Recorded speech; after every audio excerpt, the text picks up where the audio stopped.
So, welcome. Thank you so much for being here. And tell us who you are, who you be, all of that.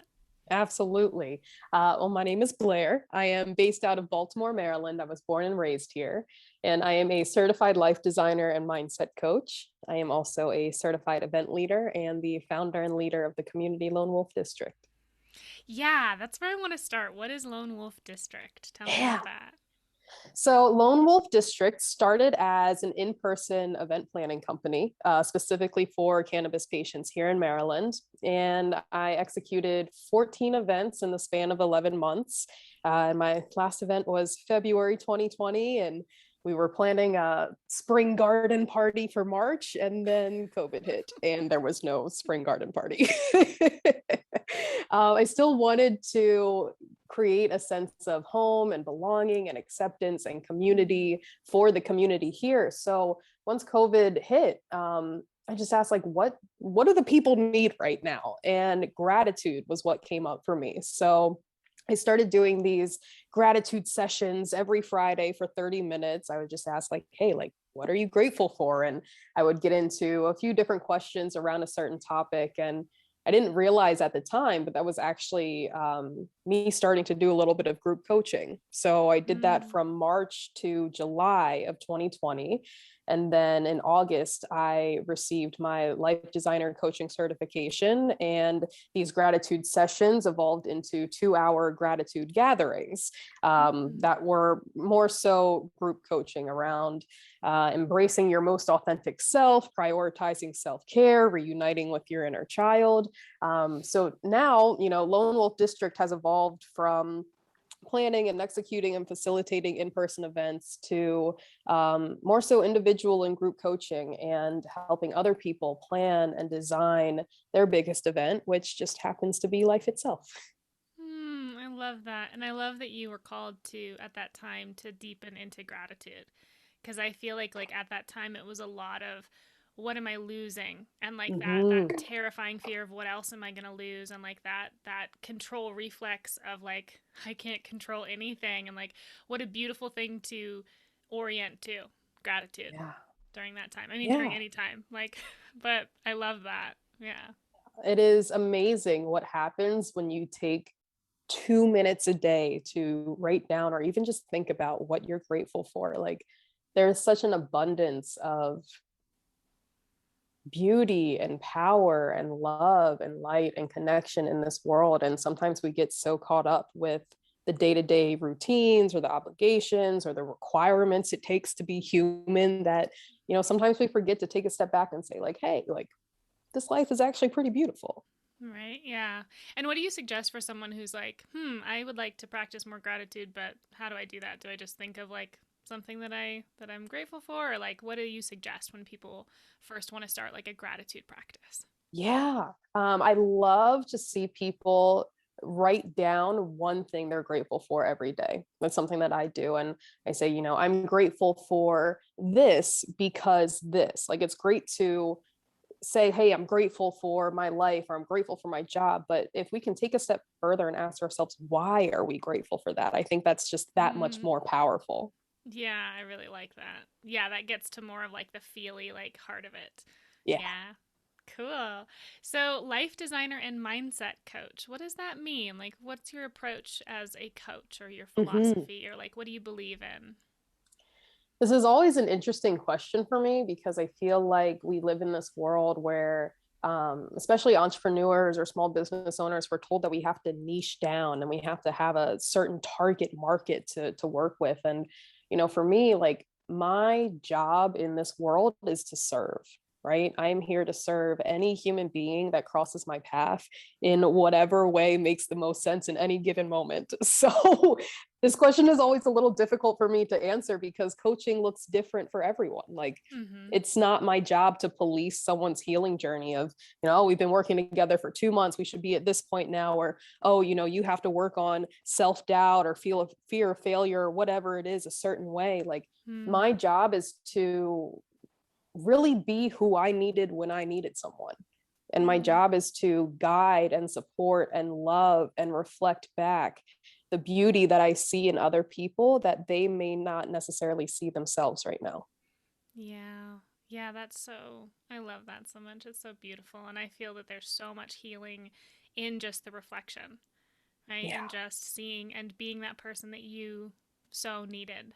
Yeah. absolutely. Yeah, like, for me, for my healing journey, it took me hitting rock bottom and wanting to end things every single day to finally say, okay, like it's time for something to change. And I Mm. don't think we all have to get to that rock bottom, that place of complete misery before we start to work on ourselves. So Yeah. if I can help someone, help guide someone, help support someone before we get there, or help someone crawl out of the hole that they're in, like that's what I'm here to do. Yeah, absolutely. Um, yeah, to touch on your story or your journey a bit, like what would you like to share about that? About like how did you come to this place that you are now? It's been a journey. There have been several moments of my life that didn't really make sense until this last chapter of life really connected all the dots. So I Mm. actually started as a sociology major in college. I wanted to work with an at-risk population, so either troubled teens, people in the prison system, people struggling with homelessness. And unfortunately, all social work, sociology related jobs that I was looking for required either a master's or 5 years of experience, and that was for an entry level position. So instead of working with at risk populations right out of college, I became a wedding planner and ended up working with brides instead, which is a little bit of a change. But I found a true passion in planning and facilitating and organizing and executing. And I found that there was a way for me to still help people be happy, just not in the way I originally thought. Mm. So I was in the wedding industry for a little over 2 years. I ended up moving to Philly for 2 years after that to get my event leadership certification, and then came back home. Philly was when I hit rock bottom. I was um, racially discriminated against on a daily basis. I was sexually harassed on a daily basis. I was, on a leadership team of three and in charge of 23, 24 different men that were all older than me. So it was very Mm. hard to um, navigate that environment. And after years of childhood trauma, from eating disorders to sexual assault to losing my brother a week before my 12th birthday, Mm. Philly is just where it all kind of came crumbling down. And Yeah. I see it almost, as a tarot card, I see it as the tower card, and everything had to come crumbling down in order for me to see that it was up to me to rebuild my life in the way that I wanted. So I moved Mm. back home from Philly in 2019. These two women took me under their wing. I was working with them for their real estate magazine, and they took me to this personal development conference out in San Diego at the end of 2019. And I was starting to get a little into healing, a little bit into growth, but like still had no idea what personal development meant. I had no idea what a coach was or what a coach did. And I was, truly a shell of a person when I showed up at that conference. And hearing people like Hal Elrod and John Berghoff and Patricia Moreno, all of these amazing, powerful, impactful people speak, um, it was a life altering experience. And Mm. being at that conference opened the door to healing for me. And honestly, I'm pretty proud of myself for stepping through, because it's so, as painful as it is so much easier sometimes to stay in a cycle of misery because it's the pain that we know instead of the Absolutely. pain or the fear of the unknown. And, leaving that conference, I picked up this book called The Miracle Morning Routine, and I started this morning ritual with meditation and yoga and affirmations and reading and writing and all of these wonderful things. And, the beginning of 2020 was really when I started to see the power that I have in my own life. Yeah. So, yeah. Wow. Whew. Yeah. That was a lot. That was several chapters right there. Yeah. Yeah. Well, whew, thank you. Um, when we were chatting before, you had talked about reconnecting and receiving inner child.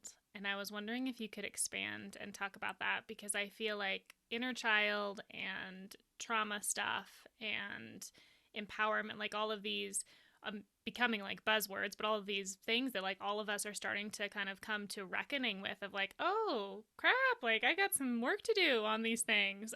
So what do you mean when you say like healing and receiving and reconnecting to inner child? Yeah. Um, at least in my experience and what I've seen with my coaching clients, I'm finding that the majority of, if not all of our trauma stems from our childhood. And it's not necessarily intentional. Like, uh, I don't want to at all disrespect or negate any trauma from people that have had tough childhoods with parents, of abusive parents, of mean parents, of neglectful parents. But the majority of the trauma that we go through isn't on purpose, but I find that it starts in childhood. And the trauma that we go through and the pain that we feel is not our fault, but it is our responsibility to heal from it, because no Mm. one else can heal us for us. And so when I do inner child work, I actually have a little picture of baby Blaire in a light pink bathing suit in her little pool, sitting by my lemon trees and my tomato plants. And um, I find that when we are courageous enough and brave enough to look back at the pain and look back at the trauma and look back at the experiences that have molded the different mindsets and beliefs that we have, there's usually a lot to unpack there. And like for one example, I love my parents so much, but they grew up in a different generation where they were told to work, work, work, work, work, and work is all you know, and you have to work hard and work 80 hours a week to make money and all of these things. And I inherited that mindset from them. And so when I think back, one of the limiting beliefs I've had to work through is the concept of my self-worth not being dictated by my net worth. Mm. And that's not an idea that just came to mind. That was an idea that was unintentionally ingrained in me in childhood. Watching my mom, come home from board meetings at 8 o'clock, and watching my dad end his meetings at 11 o'clock at night, and then getting up the next morning to do it all over again. Like, the limiting beliefs, the, dare I say, destructive mindsets that some of us live in all come from childhood. And when we can take a moment and be brave and look at that child and say, hey, like, what can I do for you, baby Blaire? What would make you happy in this moment? What pain are you still holding on to from 12 years old, from 15 years old, from 18 years old? Inner child is relative. We are, at the end of the day, always still children. But when we can take a step back from our ego and from our current emotions and really think about what past experiences have made me who I am, how many of those experiences are actually serving me, and how many of them are really hurting me. I think Mm. that's where a lot of deep work can come from. Yeah. Yeah, and how for you or supporting others do you start to kind of untangle those beliefs? Like, okay, I became aware of like that my worth is connected to my net worth, Mm-hmm. but like how do I start to act differently, to choose differently, like to start to actually undo that history or that held pattern? Yeah. I'm finding that there's really three different steps in this healing process. And I think the first one is awareness, right? Because we can't change anything if we don't know what it is to begin with. And then from awareness, we can move to acceptance, because I can't change anything if I don't accept how it is first. And then finally, through that awareness, then through that acceptance, we can really start to shift any beliefs or any mindsets or routines or any part of our life that just doesn't serve us and serve our highest good. Um, One way that I've really found that is beneficial to get to that acceptance, and so we can start to really do that work, is just sitting with yourself. It is so hard to just sit in silence with your own thoughts, because so many of our thoughts aren't always nice. Mm-hmm. And I'm finding that through either guided meditation or just sitting in silence by yourself, or sitting with some singing bowls playing on YouTube or whatever it is, when we're able to sit with ourselves and sit with our thoughts, that's when we can start to kind of take a step back from those thoughts. And, I live under the belief that we are the thinker, we are not the thought itself. And there is no rule in life that says I have to believe everything that I think. But Mm-hmm. it takes a certain level of awareness to first see that. Yeah. Yeah, that was going to be my question of like what is it with people when when people say like, well, how do you get to acceptance? Like I can't, like yeah, I'm aware of this, but like to get to acceptance. And so what you're saying is like sitting with yourself and starting to see that yes, these thoughts and beliefs are real in the fact that they affect me and I feel them, but that doesn't mean that they're true. Yeah. And I don't have to And believe them. no, there's no rule in life that says I have to believe that thought of, are you really good enough to be a business owner? Like, who are you to think that you can help other people heal? Like, who says I have to believe those thoughts? Right. Mm. And I think what it really comes down to, again, is that concept of gratitude. Like, as a personal example, I mentioned I lost my brother in a car crash 9 days before my 12th birthday. And that just open the door to, a decade of trauma and pain and misery and toxicity and anger and all of the things. And, where I am in my healing journey now, I have been able to find a way to be grateful for that loss. And I almost see it as my brother sacrificing his own life so I could live mine, Mm. because where I am in life, I would not be able to show up in my community the way that I do, and I wouldn't be able to help the people in the way that I help them had I not gone through such a excruciating pain and loss to begin with. Mm. And so, yeah, like, do I wish my brother was here? Absolutely. Do I wish that he could have, seen me gone to homecoming and seen me go to prom and watch me graduate from college? Absolutely. But I know that if he was still here physically, I would not be the amazing human being that I am today. And Mm. so, yeah, I miss him, but I'm grateful for his sacrifice, because I know that that sacrifice has opened the door for me to be a healer in this world. Yeah.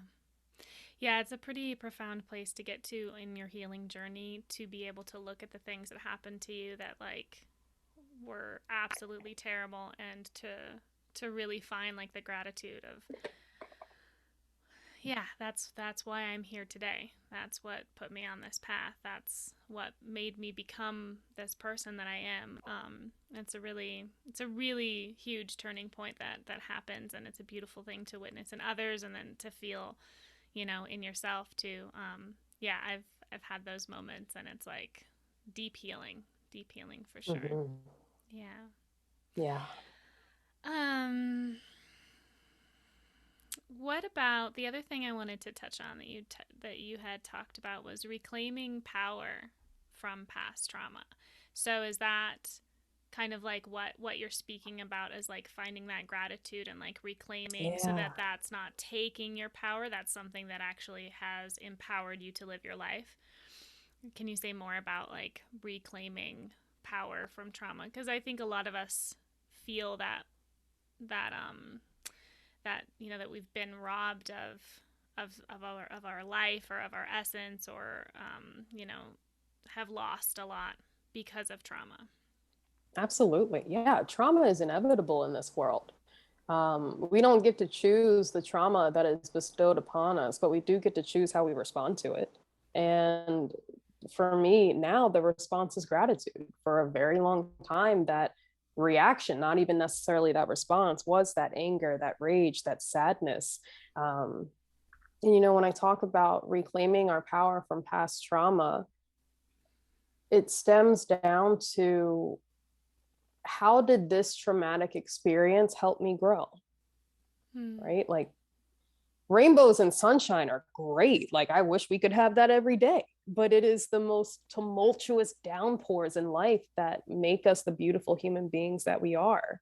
Hmm. And when it comes to trauma, we can't escape the pain that it is to be human. And we're going to have to go through this trauma, whether it be sexual assault, the loss of a loved one, a divorce, loss of a child, whatever it is, we have to go through these things, but we get to choose if we let them, if we let that pain and that trauma completely consume us, or if we allow it to fuel us to become a better version of ourselves. Hmm. Yeah. Hmm.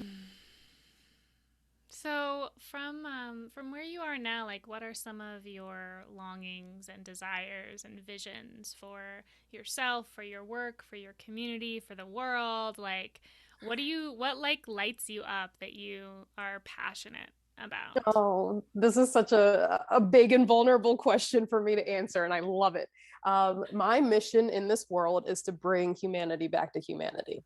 I think Mm. that, yeah, what a concept. I think I think that as a collective society, we have forgotten all of the wonderful and amazing and painful and challenging and beautiful things that make us human, whether it is the most fulfilling job in the world or the loss of a loved one. Both of those experiences make us human. And touching back on reclaiming our power from past trauma, I do a lot of shadow work, and that again comes down to sitting with ourselves and nurturing those feelings of anger, of hate, of resentment, of frustration, of all of these perceived negative emotions. Like, they're part of what make us human. If I didn't feel jealousy, if I didn't feel anger, if I didn't feel irritation, I wouldn't be human. Like, it's okay for us to feel those things. And so I am here to um, give people permission to feel their feelings. And, Mm. by me sharing so openly and vulnerably, and, sharing my trauma, as if it's just a leaf in the wind, like it's just a breeze that's gone by. I give permission to other people to be vulnerable as well, and that's a really cool thing to do. And so when I think about bringing humanity back to humanity, I have this huge dream of creating a community, a literal district of lone wolves. And I want to do that in honor of my brother. And every morning, as part of my gratitude exercise, I write down, I am actively building the foundations to the Scott Eric Kaplan City of Angels. And Mm. my long-term goal is to have a space for my street angels, right? And people that are struggling with homelessness on the street. I want to have space for them to shower and clean up, and have resources for them. And I want to have professionals come in and help low-income families budget for every quarter. And I want to have volunteers from the local schools and colleges come in to do music classes and art classes and cooking classes, and have spaces for meditation and yoga and special events and wellness retreats. Like, my big dream is to help heal the world. Mm. Wow, that's so beautiful. And if someone is listening to this and they're like, how do I want to help do what she's doing? Like, do you suggest just getting in contact with you, or like, I mean, cuz the more community that you can have and the more support that you can have, the better. Absolutely. I am all for, new connections and opening the door to healing for as many people as I can. Like, people are more than welcome to reach out to me. If someone doesn't feel like they want to reach out to me, that's okay too, because the cool thing is we all have the power to create change and evolution, and to help heal the world on whatever level we choose to, right? It can be as simple as giving a stranger a compliment. You have no Yeah. idea how impactful that could be to someone. Or, if you want to take it a step further, maybe next time you go to the grocery store, you pick up an extra $5 worth of protein bars and you hand them out to people that are on the street, and you give them that love and that connection and that kindness that every human being deserves. So, Mm. how can people help heal the world? Be a decent human being. Be Mm. kind. Be kind to yourself. Allow yourself to feel every single very valid feeling that you feel. And try your hardest to lead with love wherever you go. Mm. Such wise words. I love how you say things. You're so poetic. Like, it's just your languaging is just gorgeous. So, yeah, Thank it's lovely you. to hear. Thank you. What else do you want to talk about? I mean, I have like the little round of like fire questions at the end, but is there something else that you want to speak about or something that like you really enjoy talking about, or you feel like is important, or you wish someone had talked about? Yeah. The concept of self-love. Let's talk about Mm, that for a few minutes, right? yeah. We are not taught how to love ourselves. Like, nobody teaches us these things in school. We're taught that putting yourself first is selfish, or if you think about yourself first before you think about others, you're not a good person. And for me, like, putting yourself as number one and loving yourself first and foremost is the most selfless thing that we can do. If Mm, we think about love as a bottle of water, right? I have 8 ounces of water, 8 ounces of love. And if every person that I come in contact with requires an ounce of this love, by the time I talk to 8 people, I'm out. I don't have anything more to give. Versus if I pour that love into myself first, my 8 ounces of water is just continuously overflowing, and I'm able to give that overflow to others. mm-hmm. So I love talking about self love, because I didn't love myself for so long. I was so mean to myself. I hated myself. I was just a not nice person to me. And one of the realizations I've come to in these last few months is that we cannot give others something that we don't already have first. So if I don't have love for myself, how in the world can I learn how to love somebody else? Yeah. Yeah, So and self, oh, what do you you go suggest for ahead. like, well, I was gonna say like for somebody that's like, oof, yeah, I resonate with like not being so nice to myself. Like, where do you Hmm. suggest people begin? Because self-love and self-care, like those words get thrown around a lot, and it can be like, okay, what, I just take a bubble bath? Like, how do I love myself? Because you're right, like we're not taught. We are not taught at all. So what do you Hmm. suggest, like some ways for someone to start to feel into some self-love? I am not the biggest fan of the term fake it till you make it. I'm a very authentic human being. I'm not here to fake anything. With that said, I love the term faith it until you make it. And so when I Mm, work through, challenges of self love with clients or even just with friends, the first thing I always suggest or lovingly challenge them to do is to look in the mirror and tell themselves they love themselves. And some people are like, okay, like that sounds really weird, but I'll try it. And there are other people that say, I can't look in the mirror. I can't do that. That's too much for me. And that's where the faith it till you make it comes in. Because when I started that practice, I would look in the mirror every morning and tell myself I love myself. And I would write it down 3 times and say it out loud. And for the first 3 or 4 months I did that, I didn't believe it, but I knew that I could. I was open to the idea of loving myself. And so that's what I first suggest. Just look at you and tell you you love you. And mm, if that's too much, maybe something can shift a little bit and maybe you look in the mirror and say, I am open to the idea of loving myself. And I find that when we do this practice consistently, there comes a point where something shifts and you're like, oh, like I actually do kind of like myself. I'm a pretty cool person. Like, I'd be open to loving myself. Yeah, that sounds good. So that's yeah. always the first thing that I either suggest or lovingly challenge, depending on where someone is to look in the mirror and tell yourself you love yourself. And if that's too much, you can look in the mirror and say, hey, I'm open to the idea of loving myself, and see where Yeah. that takes you after a few months. Yeah. Yeah, I love that.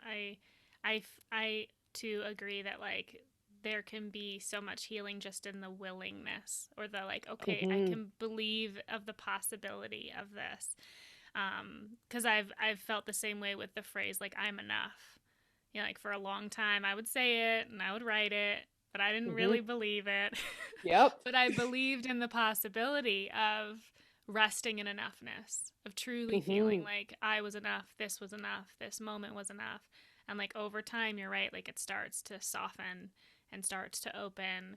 And before you know it, it's like, wow, I really believe I'm enough. I really believe I love me.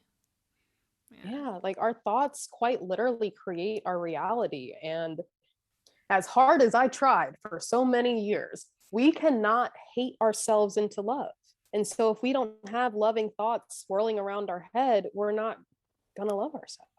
Yeah. And I know that our brains always just try to keep us safe and protect us, but sometimes they do that in trying to sabotage us, and they have those thoughts of self-doubt, or you're not good enough, or you can't do this, or you don't deserve this, whatever it is. And unfortunately, we can't just drop those thoughts. We can't just say, "Oh, like that doesn't work. I'm going to just leave that at the door and think of, that's not how the brain like scientifically works. What we have to do is replace those thoughts with something, right? Like we remove what no longer serves us so we can make room for our highest good.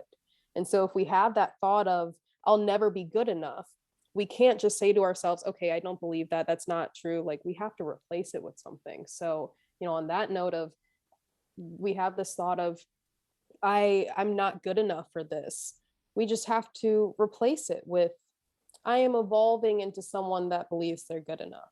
I'm open to believing that I'm good enough. I'm working towards feeling good enough. Whatever feels right to you. But I think it's important to not just try to suppress those feelings or remove those thoughts. We have to replace them with love. Yeah. And with the suppressing too and the resisting, I feel like sometimes there's a real healing moment that happens when you allow yourself to find and to feel that little part of you that does like was told that she's not going to be enough, Yeah. or to let yourself really feel the heartbreak and the pain, and like you said, like find that compassion and that nurturing for that piece, so that then you can start to turn towards the possibility of enoughness and of love and of all of the goodness that is within you, for sure. Yeah, absolutely. Like suppressing those thoughts just simply does no good. And, the reason why I'm able to shine my light so much is because I nurture those parts of myself. I nurture that inner child. I nurture that 16-year-old that was told she wasn't good enough, or told she was too fat, or told she wasn't pretty, and all of the things. Like I nurture my darkness so I can let the light shine. Versus if Mm, I try to just suppress the darkness or ignore the darkness, it's going to get louder and louder and louder until that's all you hear. yeah, yeah, So we absolutely. just have to nurture those parts of ourselves. And the cool thing, what I love the most about the concept of love is that, I live under the belief that like and love are on two different playing fields. Like is an emotion and love is a frequency. And I am love in action. And that's why I get to just spread my love to everybody, because I love myself. But the cool thing is, I don't think that we have to like something in order to love it. I think that all Mm, human beings are born worthy of love and kindness and respect. And I don't have to like every part of me to love those parts of me, right? Like, mm, perfect example. I don't really like that I still bite my nails at 27 years old, but I love my hands because they're magic.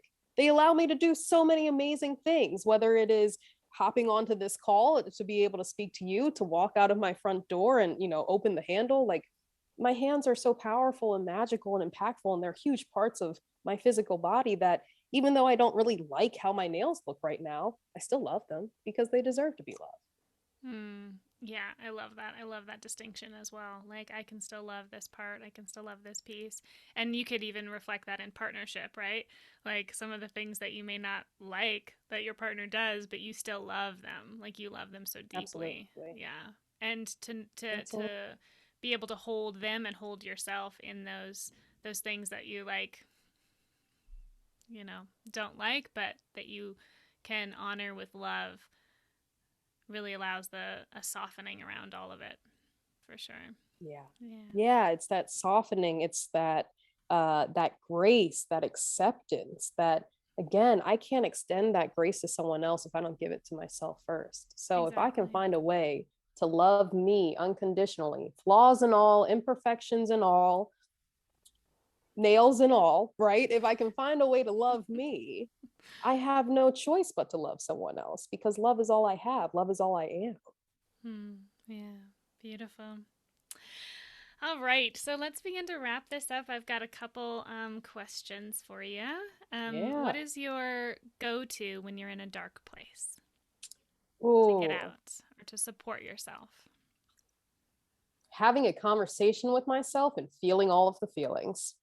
Mm. Perfect example. The apartment complex I live in, this morning was the second day in a row that they shut off our water for a plumbing emergency somewhere or a repair somewhere without giving us any notice. And the low vibrational reaction in me was, well, what the hell? This is my home. I need to wash my hands. Like, why are you disrespecting me in my own home? What, whatever it is. And I find that letting ourselves feel that, probably in a isolated safe space, so we're not just spewing that out to other people, but allowing ourselves to feel that allows those emotions to move through us, versus if Mm. I was just like, okay, it's fine, I have hand sanitizer, whatever. Like, no, like that's just us trying to suppress it, or good vibes only. Like, no, give me all the vibes, feel all of the feelings, feel the frustration, feel the irritation, feel the anger, feel the inconvenience. And that's my biggest go-to, is speaking it out loud to myself, as weird as that may look to someone outside of myself, but having that conversation of frustration with you and allowing yourself to just feel those feelings because they're valid.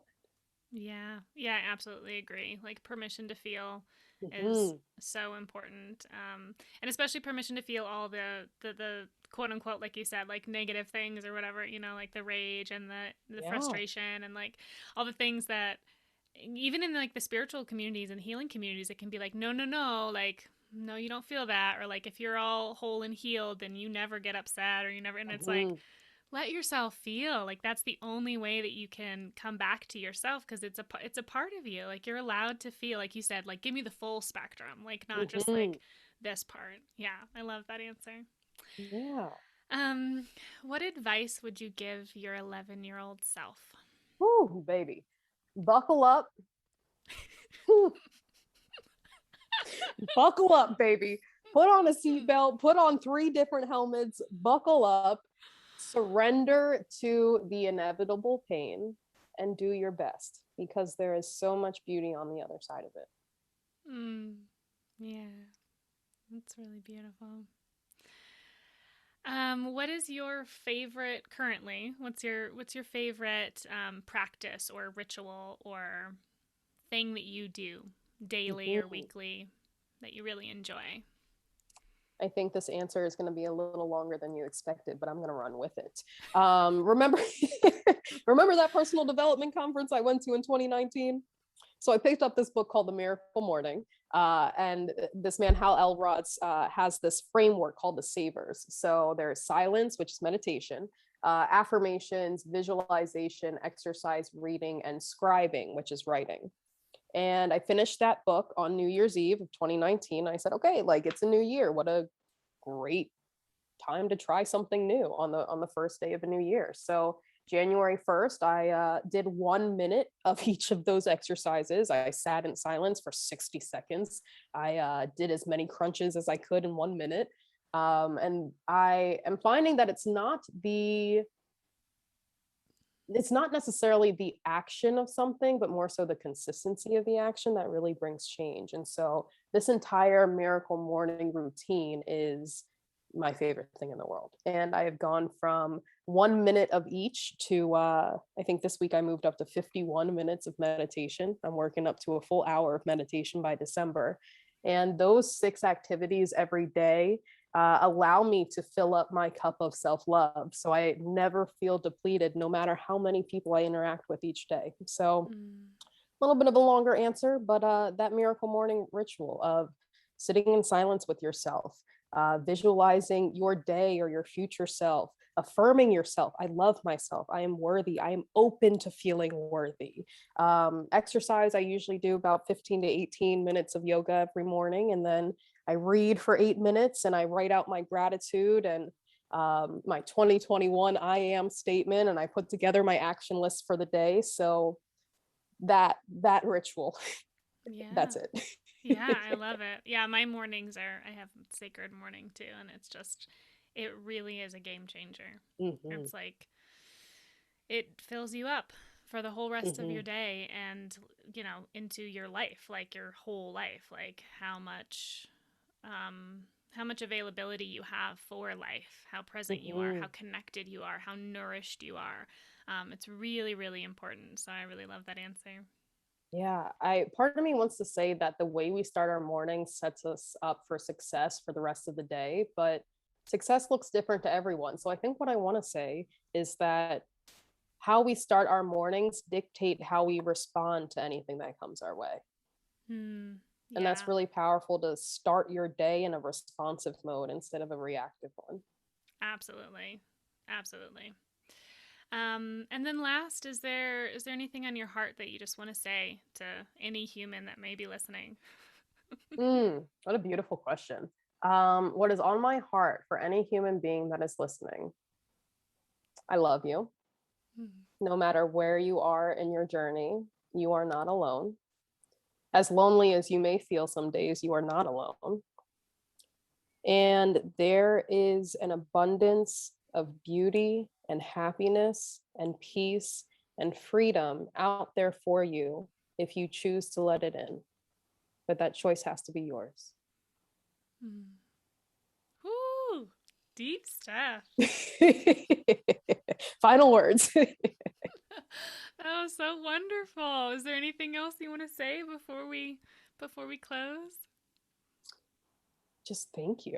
Thank you so much for giving me the opportunity to share some of the wisdom that's come from my pain and trauma. And again, I just want to reiterate, no matter who you are, no matter where you're tuning in from, there is someone out here that genuinely loves you and cares about you.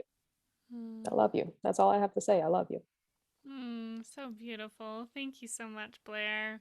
Thank you for being Absolutely. here. Thank you for your words, your work in the world. Like, thank you, thank you, thank you for all that you do and all that you are. Thank Thank you. you. Oh, thank you so much. I receive all of the thanks and I give the gratitude right back to you, my friend. Thank you.